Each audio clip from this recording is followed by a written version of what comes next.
Olá, olá a todos, olá a todas, né? É, Desta vez estamos novamente aqui com a Wanda Machado, né? Com a honra de estar com a Wanda Machado no Boca do Céu. A Wanda Machado já esteve com a gente conversando, né, Wanda? Aham. No Boca do Céu das Nuvens, que está disponível para quem quiser ouvi-la, né, nessa conversa que a gente teve da vez passada lá no canal do YouTube, no canal do Boca do Céu do YouTube. E dessa vez a gente vai ampliar aquela conversa, a gente vai direcionar, né, para algumas questões que a gente está buscando para o Boca do Céu deste ano. Mas antes, para quem ainda nunca ouviu a Wanda Machado, né, nunca ainda leu a Wanda Machado, só gostaria de falar um pouquinho sobre a trajetória da Wanda Machado, quem é a Wanda Machado, e a Wanda Machado pode acrescentar o que você quiser, Wanda, no que eu vou colocar. Está aqui também comigo a Madalena Monteiro, né, Madalena? Oi, Madalena. Olá, Olá! Que está na equipe de produção com a gente, pensando no Boca do Céu desse ano, né? Então, a Wanda Machado é historiadora, né, Wanda? E trabalha com a educação étnico-racial, é professora, né, colaboradora lá na Universidade Federal do Recôncavo da Bahia, né, e tem inúmeros livros escritos não só de reflexão, né, buscando pensar o que seria essa educação etno-racial, como recontos, né, de contos, de mitos, né, de ficção. E acho que a questão, uma das questões, um dos trabalhos mais importantes, né, que deu uma publicação, vem da sua pesquisa de mestrado, né, Wanda, que é o projeto político-pedagógico Ire Aió, que foi, né, realizado na Escola Eugênia Ana dos Santos, lá no terreiro Ile Axel Poafonjá, e que se tornou uma referência, né, Wanda? E nacional, assim, e pode ser ampliado para outros contextos, e eu acho que passa um pouco por aí também a nossa conversa, né? E aí, para o Boca do Céu desse ano, Wanda, eu acho que é incontornável a gente partir, talvez, do Ireia Aió, e aí quem quiser procurar, inclusive, o livro que está publicado, que é exatamente Ireia Aió, uma epistemologia afro-brasileira, já vai ter acesso a toda essa cosmovisão, digamos assim, né? E outros livros, como, por exemplo, para criança, A Galinha com Quem, ou para já meio que pegar como deixa para nossa conversa, né? A Jacá, o menino no caminho do rei, porque a nossa conversa é exatamente sobre essa ideia do menino rei, né? E aí esse menino a caminho do rei é buscar pensar, Wanda, e aí dando início à nossa conversa, como você poderia introduzir a gente nessa ideia da presença do menino ou da criança eterna, né, na cosmovisão iorubana, e como você, imagina, se serviu de todo esse universo para, inclusive, realizar o seu trabalho de pedagoga, de educadora, né, envolvendo as questões étnico-raciais. Né? O próprio título, Ireaió, o que o Ireaió, traduzindo para a gente, quem não sabe o que significa Ireaió, ecoa, né, nessa atmosfera do menino rei. Então, boa tarde a todas as pessoas. Prazer, Madalena, em estar com você. Para muito prazer, Josias, em nos encontrar novamente e vamos trocar ideias. Isso. Vamos trocar ideias. Todas as pessoas, eu participo do princípio que toda pessoa tem ideias, né? E nada mais bacana do que trocar ideias, né? Juntar ideias, agregar ideias. Josias, você falou do livro do Ireaió. Ireaió significa caminho de alegria. E nada pode ser feito, nada pode ser construído como caminho educativo sem alegria, sem a arte de contar, de cantar, de brincar, de pular, de trocar, não é? Quando uma criança, e hoje eu experimento isso com a minha neta, porque foi uma coisa que eu já fiz, então volta assim, correndo para, né, para o corpo da gente, vamos brincar e sai correndo. Vamos brincar, sai correndo. Depois até volta e é outra brincadeira, mas no momento que faz, vamos brincar, sai sorrindo e correndo. Então, o caminho da alegria é a construção mais importante para fazermos com a criança. Impossível a criança aprender sem a arte de brincar, a arte de dançar, a arte de escutar, a arte de perceber, né? A arte de perceber o mundo. O mundo ela não vai aprender no papel nunca, nunca. Eu experimento com as crianças o que eu brinquei, porque a criança é eterna. A criança é eterna. Então, a criança, ela sai, corre, corre, corre, se abraça com a árvore.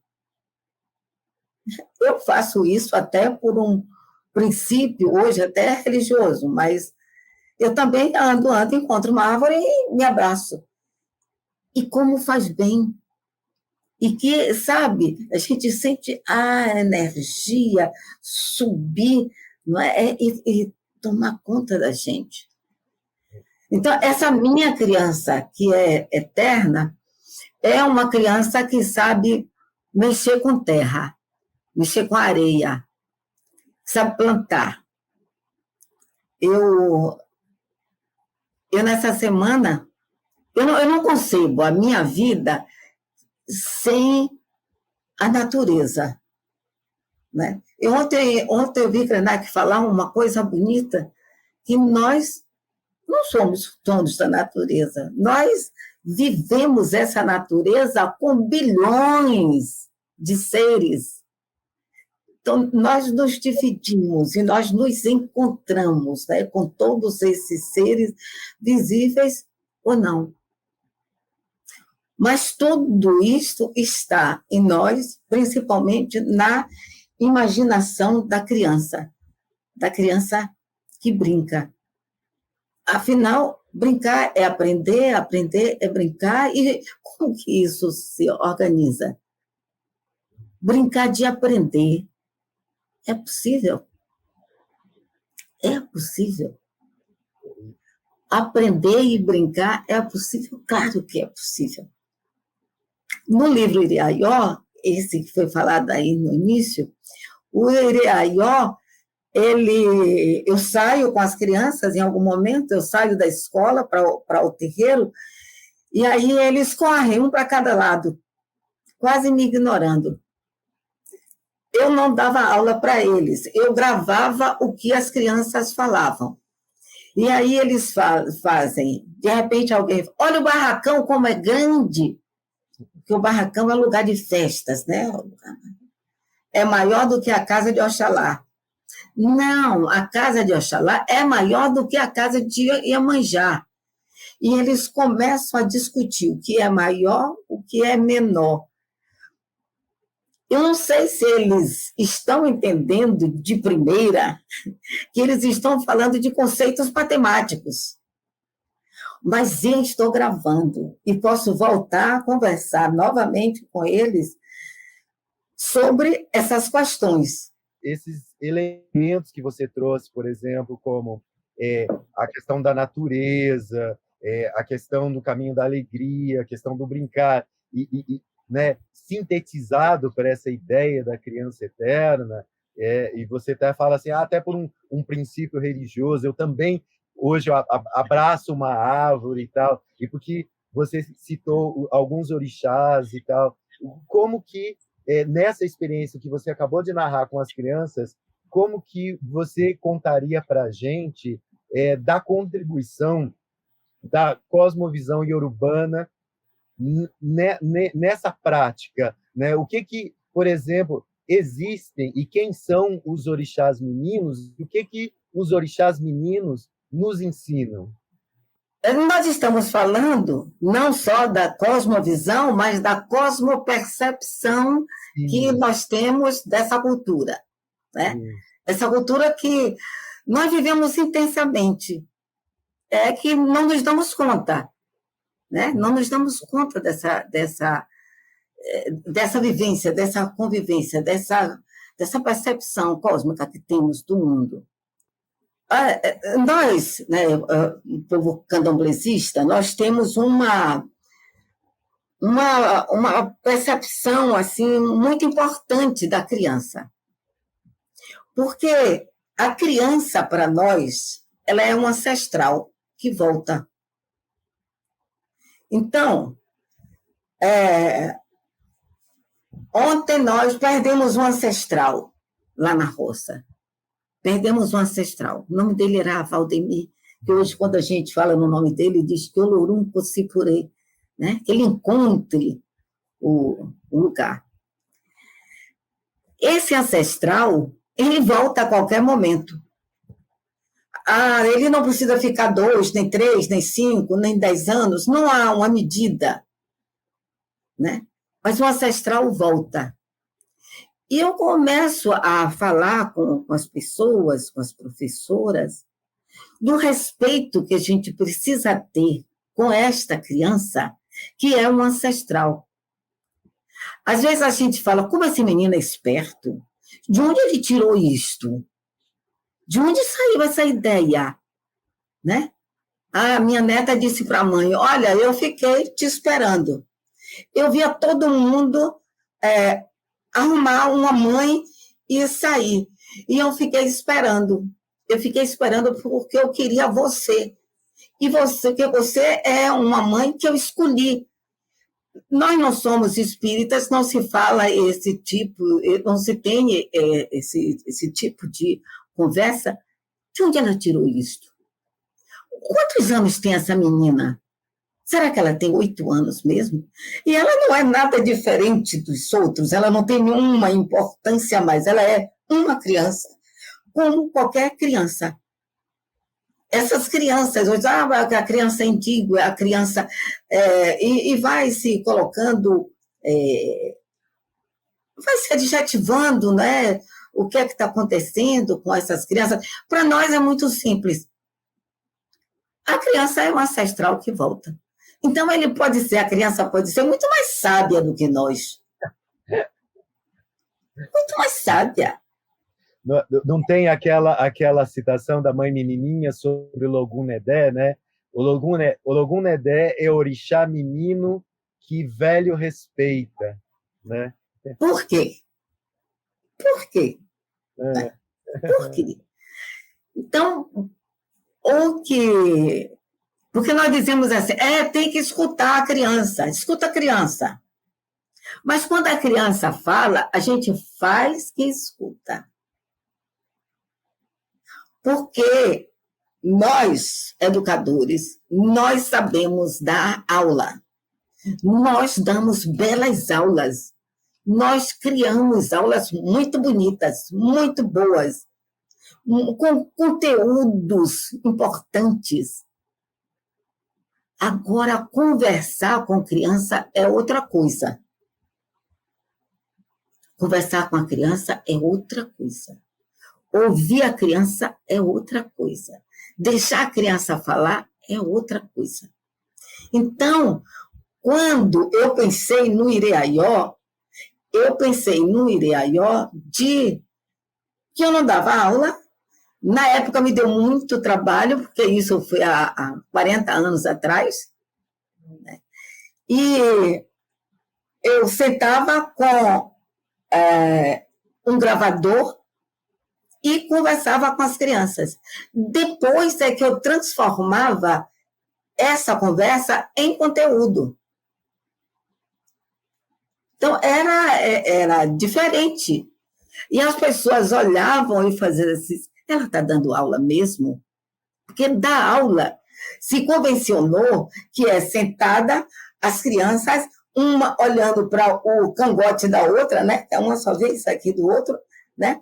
Um olhando para o cangote do outro, como dizia a minha mãe, e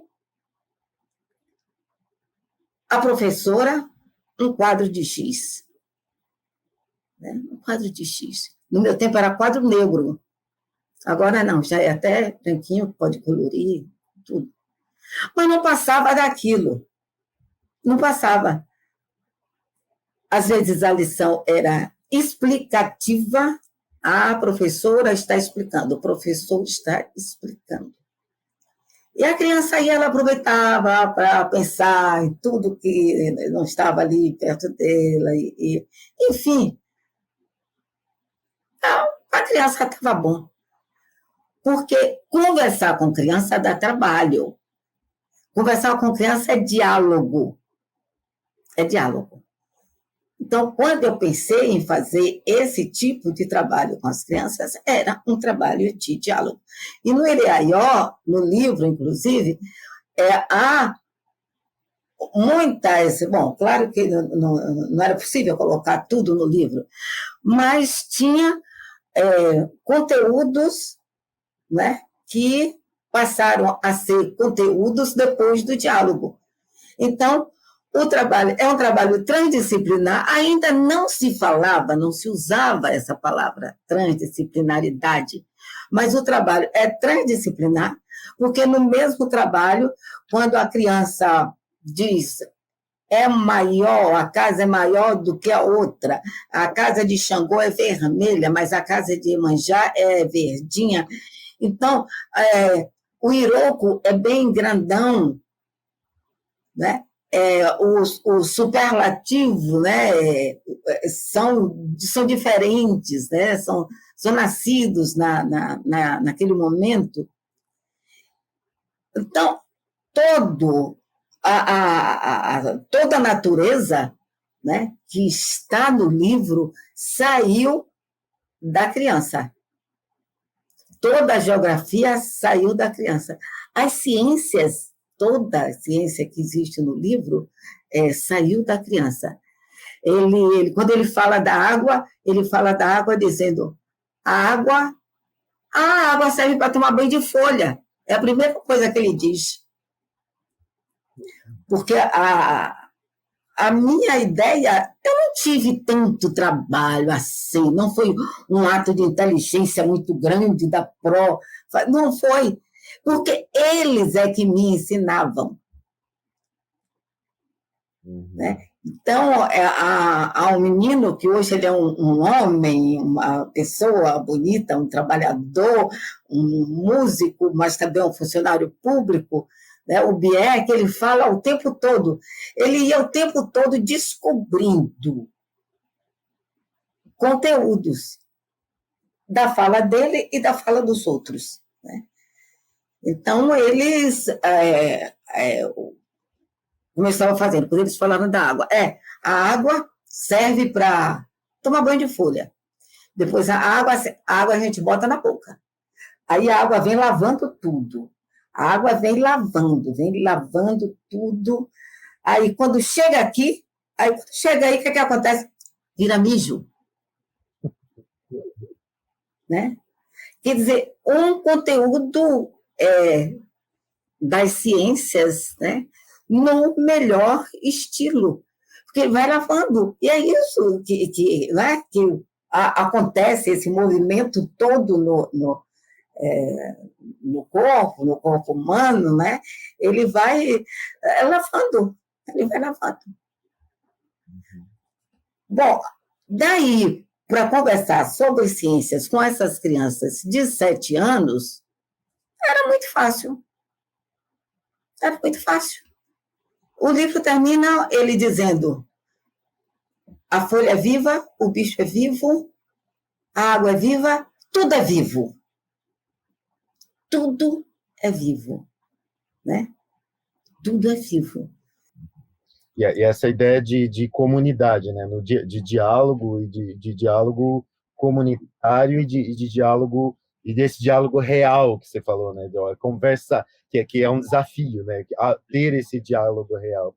E aí sempre buscando essa inspiração para esse diálogo, essa inspiração para essa percepção dessa força coletiva nessa proposta.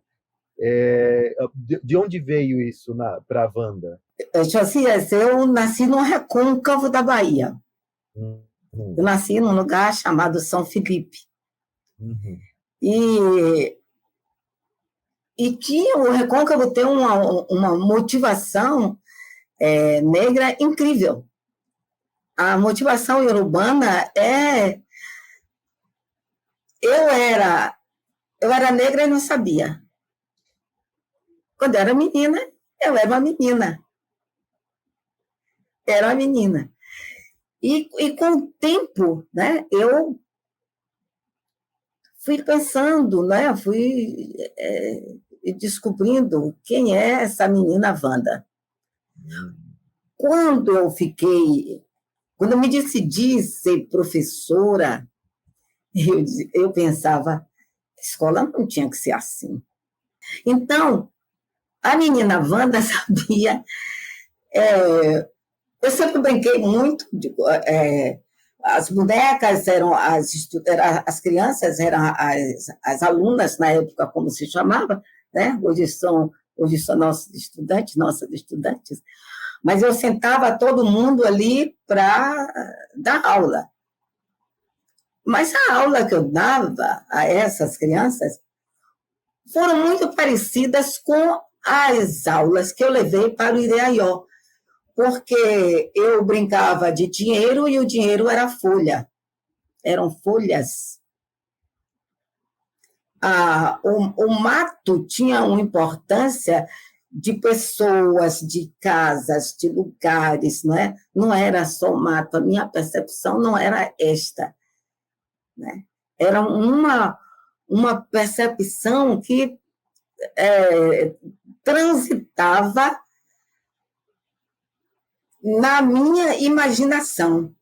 E foi isso que me ajudou a ser uma pessoa que gosta de ler, que gosta de escrever. Então, por que não levar isso para a escola? Para que a criança fizesse a leitura do mundo. E a minha leitura do mundo era feita da maneira mais extravagante que você pode imaginar. Eu adorava brincar de enterro. Olha que loucura. Loucura para mim. Mas para os iorubãos, não. Porque o enterro é uma festa. É uma celebração da vida da pessoa.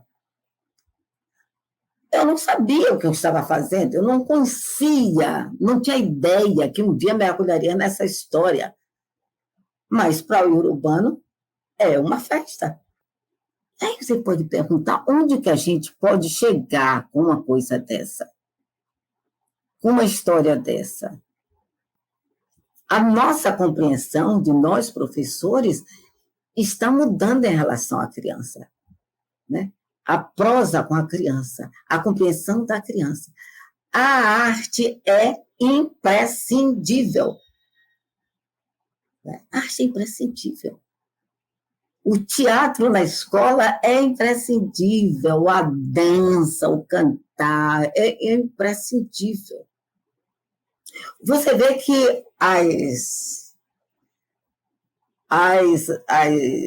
lições de autoritarismo, elas começam quando se proíbe a arte, quando se proíbe o teatro, quando se proíbe saber a nossa própria história. Então, quando a Chata Chakur, quando ela diz, ninguém vai te ensinar a tua verdadeira história se essa história te liberta. E essa história, para ela ser contada de verdade, ela tem que ser brincada, né? Como nós costumamos, nós contadores de história, nós transformamos a história naquilo que a gente julga que pode ser importante para a nossa criança. Bom, Wanda, muito bom te ouvir falar. Nossa, pensei tantas coisas aqui, principalmente da formação de professores e professoras, né? Pensei no desafio de formar esses educadores para terem esse olhar e essa disponibilidade para realmente escutar, né, a criança. E essa imagem linda que você traz, né, que para mim que não sou dessa cultura, é uma imagem forte, né? A ideia de que essa criança, né, não é porque ela é pequena que ela merece esse respeito, né? É porque ela carrega com ela esse ancestral. Isso para mim foi muito forte. Imaginar como a gente pode abrir um caminho, né, para esse diálogo quando a gente olha para a criança dessa outra forma, né? Muito bom. Mas eu quero chamar assim para a nossa conversa, para essa pergunta que a gente tem feito para todas as pessoas entrevistadas, chamar o Guimarães Rosa para conversar com a gente. E o Guimarães tem uma frase que diz: cada homem, e a gente aqui diz cada ser humano, tem o seu lugar no mundo e tem a sua tarefa. E aí a gente queria ouvir você dizer, você, Wanda, qual é o seu lugar, a sua tarefa nesse mundo?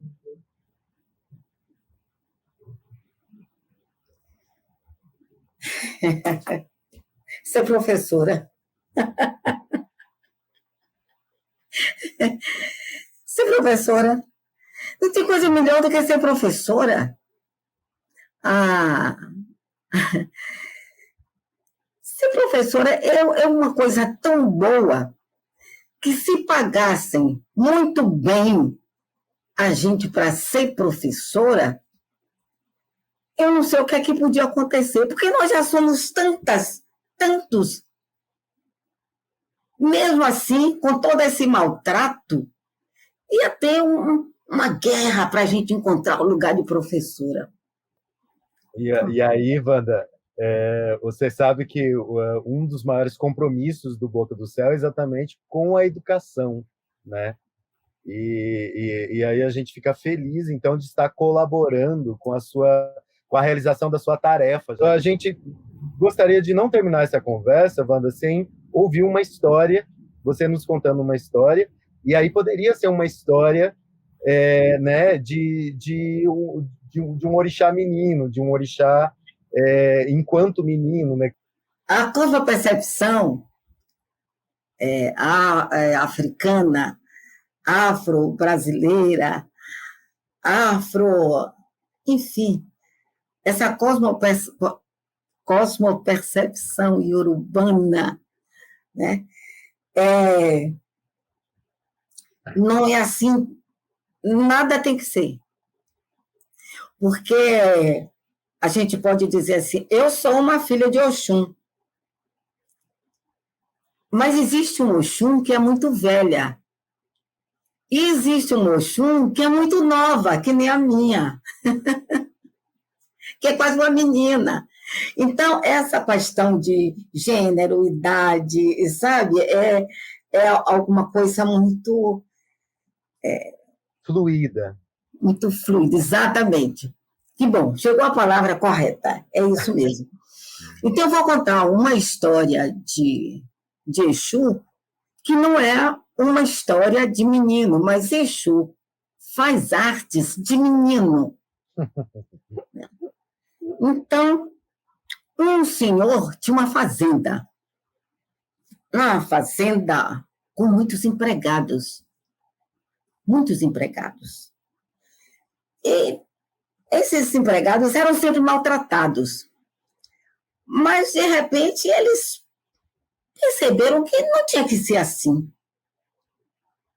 E se juntaram, os empregados todos, e foram lá no patrão. E foram se queixar ao patrão, que eles não estavam satisfeitos, e fez todas aquelas reivindicações de um trabalhador. O dono da fazenda disse, não se preocupem, podem ficar tranquilos. Eu vou dar um pedaço de terra para cada um, eu vou partilhar essa terra aqui, vocês todos receberão um pedaço. E também eu vou dar as sementes. Vocês também receberão as sementes. Mas ele teve um cuidado. Antes dele entregar as sementes, ele torrou as sementes. Torrou as sementes e deu as sementes torradas. E botou, né, colocou lá com quem? Para tomar conta, uma galinha, né, para tomar conta, que era para eles não chegarem perto da plantação e descobrir a fraude. E aí ele botou a galinha para tomar conta e chamava todo dia a galinha com quem? E perguntava, e o abadô? Aí a com quem respondia, o abadô não brotou. Abadô é milho em Iorubá. O abadô não brotou. E o abadô não brotou. E ele, contente, que estava tudo certo, né? Eles não iam... Mas aí, Exu chegou e disse o quê? Ele tem coragem de fazer isso com as pessoas? Ele está enganando? E o Exu ficou com raiva. E aí ele ficou... E chegou, chamou os donos daquele lugar. Tirou todo o abadô torrado, plantou todo o abadô novo, todo de milho novo, e deixou lá. Mas ele tinha que fazer de uma maneira, tinha que crescer de uma maneira que ninguém visse. E aí Exu foi para a praça, e lá na praça ele rodou, deu cambalhota, fez boi voar, fez cavalo dançar, e fez o sol desaparecer, fez a lua... Enfim, ele fez uma revolução na natureza toda, né, com a sabedoria, né, de menino ousado. E quando o patrão foi olhar, nunca se viu uma plantação tão próspera.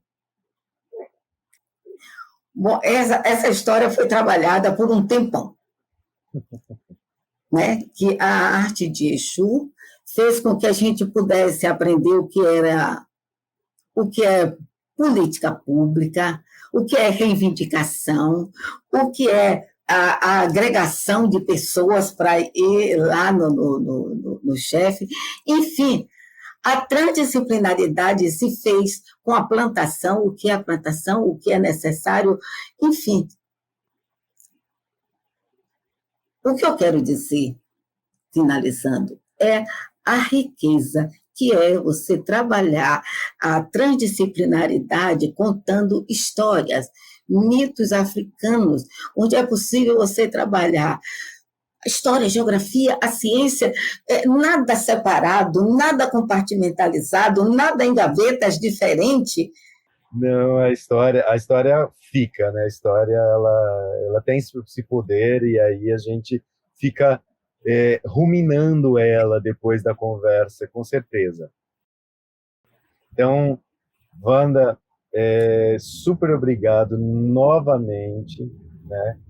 De ter nos dado essa honra de estar com você no Boca do Céu de novo, né? Aqui, esperando que a gente continue essa conversa em outras ocasiões. E então Madalena gostaria de despedir, Madalena, e aí a gente diz um tchau aí para todo mundo. Eu queria agradecer a Wanda, né? Foi um prazer conhecê-la, não pessoalmente, né? Mas assim, já mais de perto. E lembrar o público, aí, as pessoas que se interessam por esses assuntos, que nós vamos ter outras entrevistas, né, em que outras pessoas também vão falar um pouco sobre essa questão da criança, a criança eterna, e a gente vai poder ampliar cada vez mais a nossa visão, nossos conhecimentos, fazendo como a Wanda gosta de fazer, né, trocando ideias. Obrigada, Wanda. tecendo esse mosaico aqui que a gente vai, né, apresentar no Boca do Céu. Então, Wanda, muito obrigado em nome de toda a equipe do Boca do Céu que está aqui nos bastidores colaborando para que essa entrevista acontecesse aqui com a gente, e que esperamos que a gente possa nos reencontrar em breve, novamente. Muito obrigado mesmo. Obrigada a vocês, muito obrigada a vocês. E eu vou ficar muito feliz, né, de repetir esta prosa de Nagô. Muito obrigada, muito obrigada.